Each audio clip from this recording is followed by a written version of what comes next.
Lieve mensen, tegen van harte welkom bij deze vesperviering. En dat welkom geldt voor de mensen hier in de Grutte of Jacobinerkerk in Ljouwert. Maar dat geldt ook voor de mensen die via internet met ons verbonden zijn. Tegen welkom. Voorganger is het dominee Ipma van Friendsit. Voorgelist is us Gerwin Hoekstra, zeg ik maar. Nienke de Vries zal voordragen en Theo Boelens zal op het dwarsfluit spelen. Ik maak je hem even attent op de collecte bij de uitgang. Dat wij wel een beetje verlet van hem, had ik zeggen. Het is het eigenlijk een beetje extra, want wij jaren juster dat wij als gemeente weer jongen maken. En ik heb daar even tranen van in eren gehad, moet ik eerlijk zeggen. Prachtig dat we dat weer doen kunnen maken.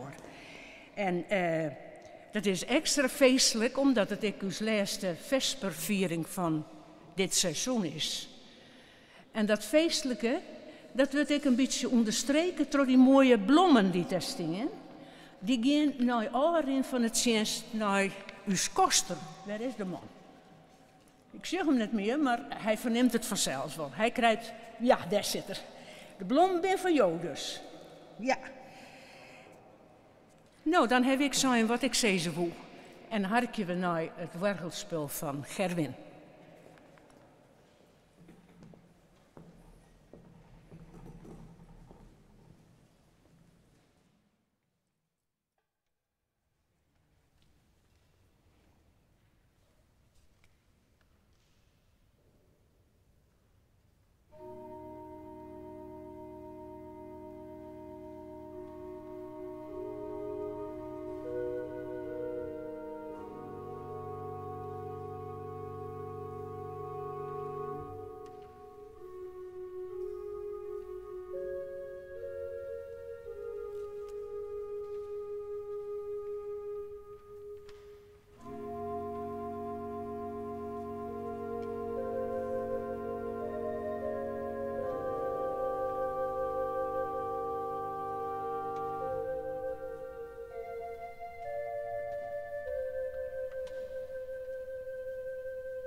Us helper is de Heere, die het hemel en ierde maken had. O God, sjuch naar us om. En liet us verlipje met het en ziel. Liet us Heer, jouw leefde sjen en jou us hou houden. O Heer, jer us gebed en liet us roepen ta jou komen.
Psalm 62, de versen 4 en 5.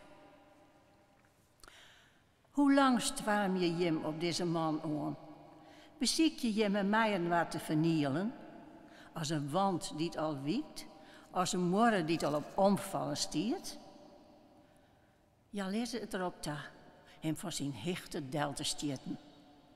Ze hebben nog onliegen. Mij de moelen zegen je ze, maar inwendig vervlokken ze.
Binnen maar een zucht en grutte lieu oors neert als skien.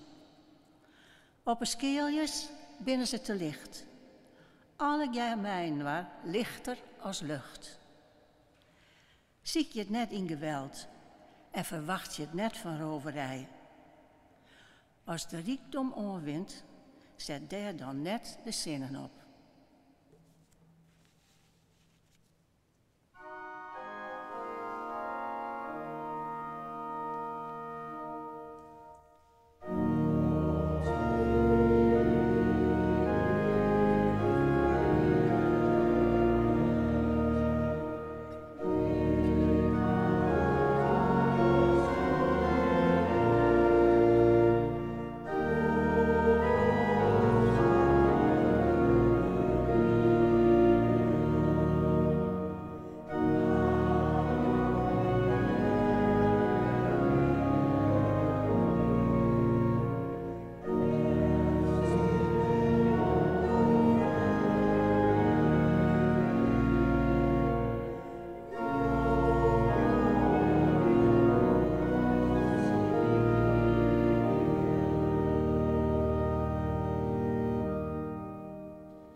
In het Duits is een prachtig begrip als het om oordelen en oordelen gaat.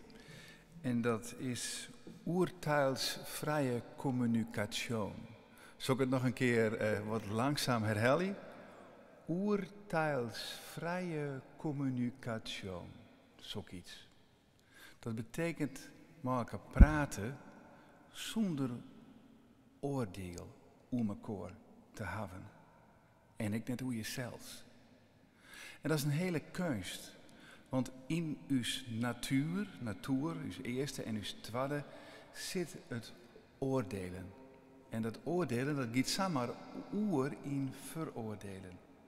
En dat is met name wat Jezus zijn waskoud, zijn het gevaar van veroordelen van elkaar in het gedeelte wat we van de jong met elkaar lezen. En dat komt uit de bergrede. De bergrede is Matthäus 4, 8. En de berg in de Bijbel heeft mij het verborgene te maken. En in het verborgene, daar bidden wij als mensen. Dus de bergrede betekent het bidden in het verborgene voorbij het oordeel. Voorbij het oordeel komen.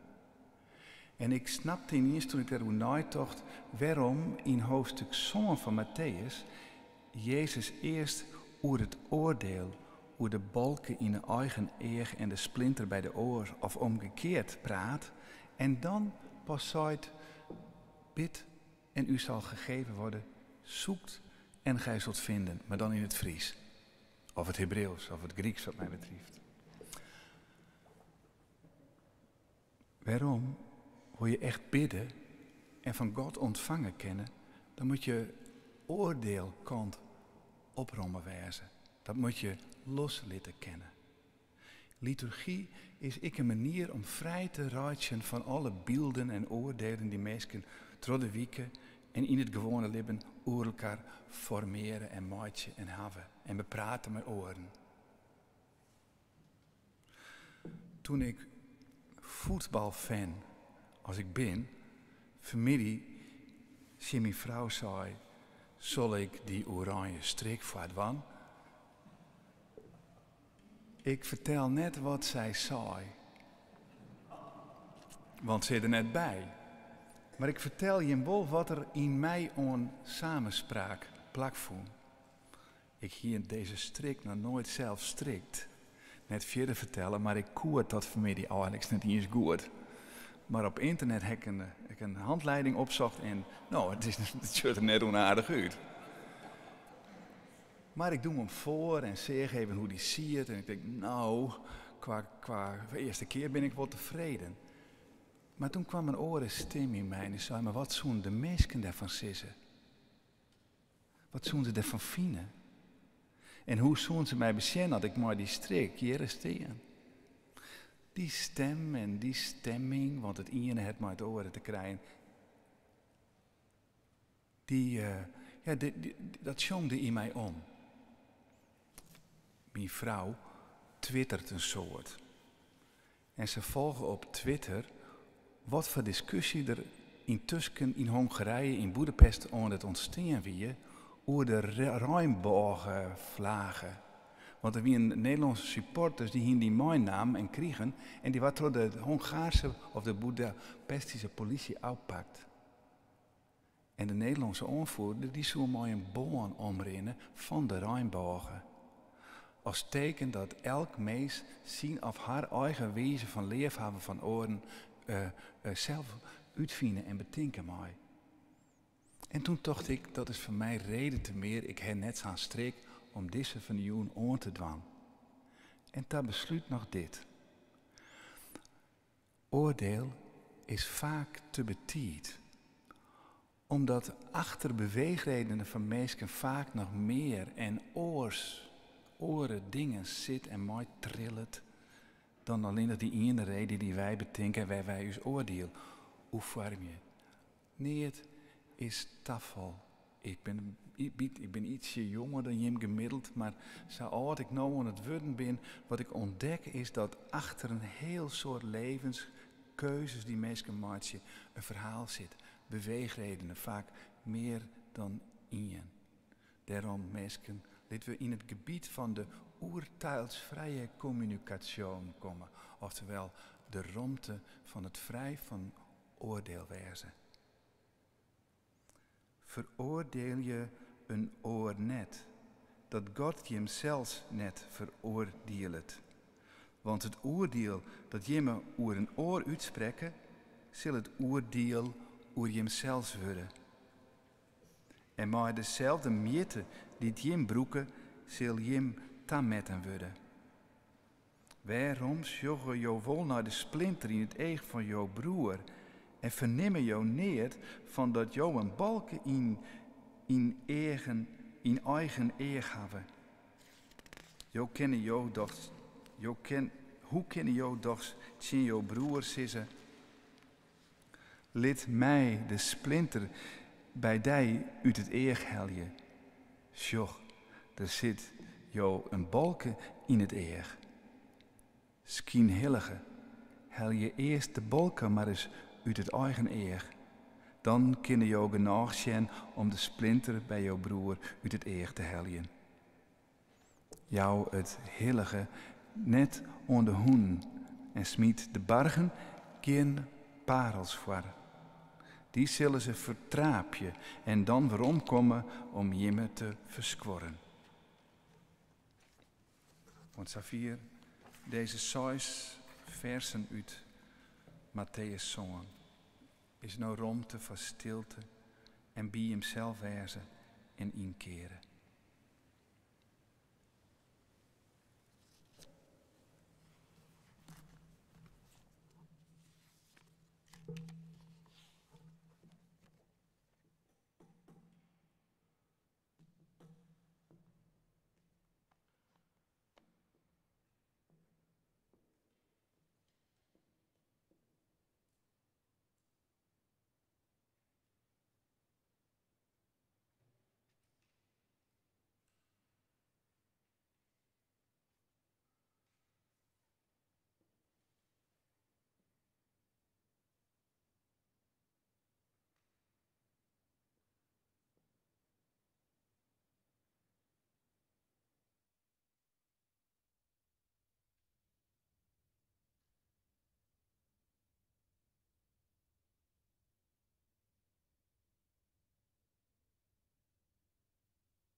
puinvalgat van Piet van Midden.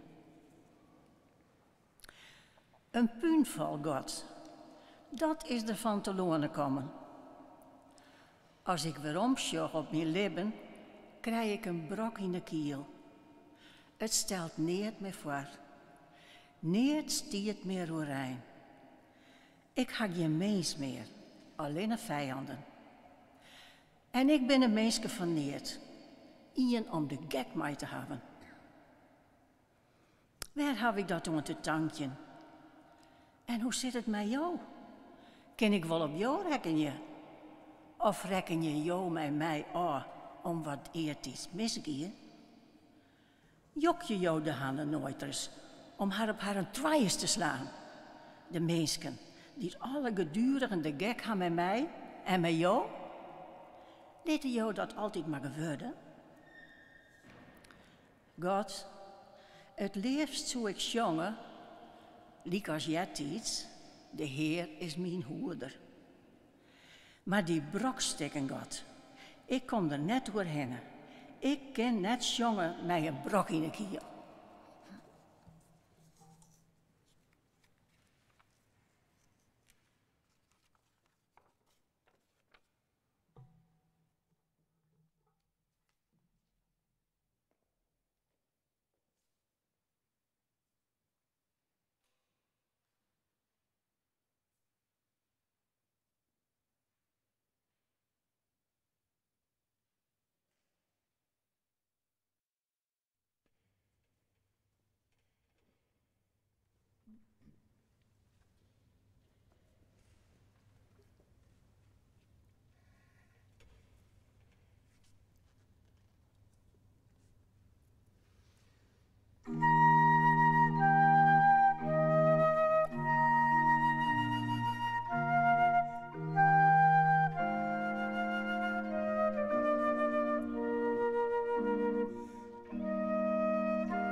Let us mooi naar het tankje.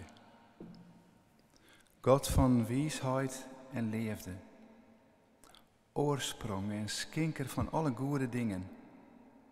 Wij danken jou voor al jouw zegeningen. En van jouw onhoudende zorg van jouw hele schepping. Wij loven jou om het geschenk van uw leven. Om jouw houden op us die us liet. Om jouw leefde in us die us draagt. Om de bescherming die het jou om us heen litte. Wij danken jou voor uw vrienden en vriendinnen. Voor uw duister dwaan en litten, uw werk. Voor alle bliede vooruitzichten. En kostbare oordenkens. Voor de vreugden die dus opvleurje. En voor de beziekingen die dus leren om op jou te vertrouwen. Wij prijzen jou, bij namen in Jezus Christus, jouw Zoon, uw Heer. Om de libbende bijwijzigheid van jouw geest, om jouw sterkte, jou het ik, on uw lichaam joent, in Christus, uw Heer. In uw zwakkens binnen jou uw kracht. In uw zuster lucht, in uw verdriet, treest en vrede. En daarom zongen wij biddend.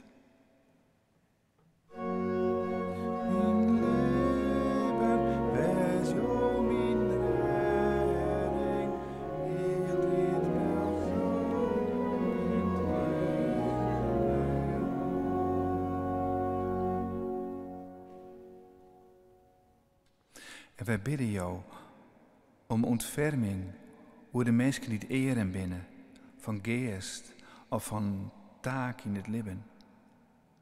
Help uw rein die het vallen binnen. Toon jouzelf aan harren die in nood zitten. Maak je ziek en beter, hark je naar uw jongen.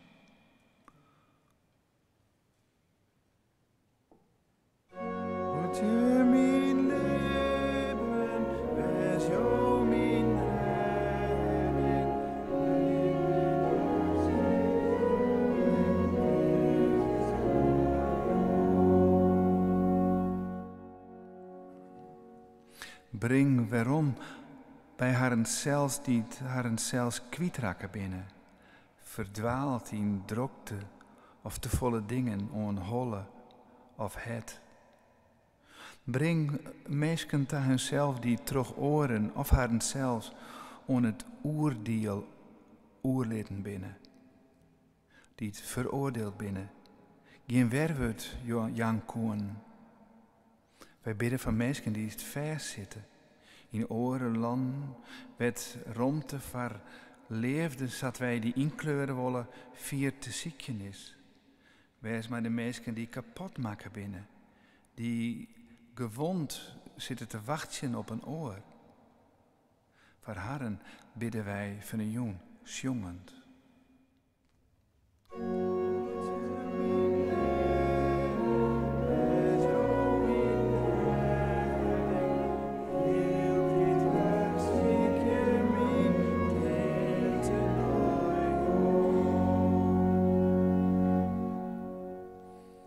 wij bidden voor u zelfs. Voor dat in u wat u zelfs veroordeelt. U zelfs liets maakt, lietser dan wij binnen, minder fleurig dan we wijzen maaien. Rom je het op, neem het bij u zwaai. Trog jou do, de Heilige Geest. Zat we skien binnen, vrije ruimte hebben om te zien naar u zelfs en mijn koor zat we bedoeld binnen. En van daaruit zongen we nog één keer maar mijn koor.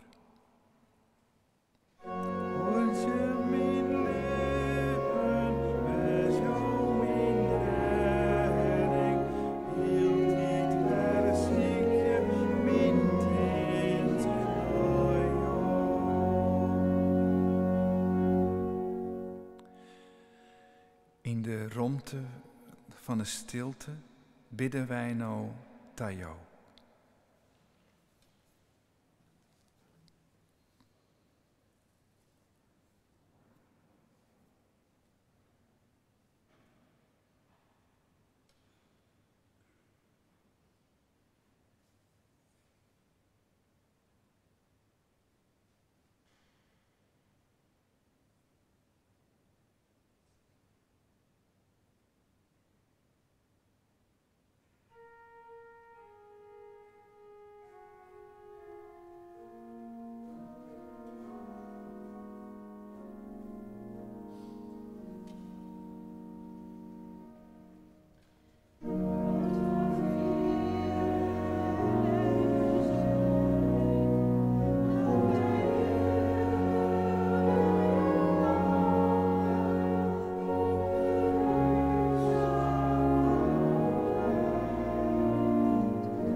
Beginnen wij staan voor het slotlied.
in uw het en in uw huis de zijne van God. In uw komen en in uw gaan de vrede van God. In uw leven op uw ziektocht de liefde van God. Bij de een na begin de jermen van God om ons te ontvangen, thuis te brengen. Amen.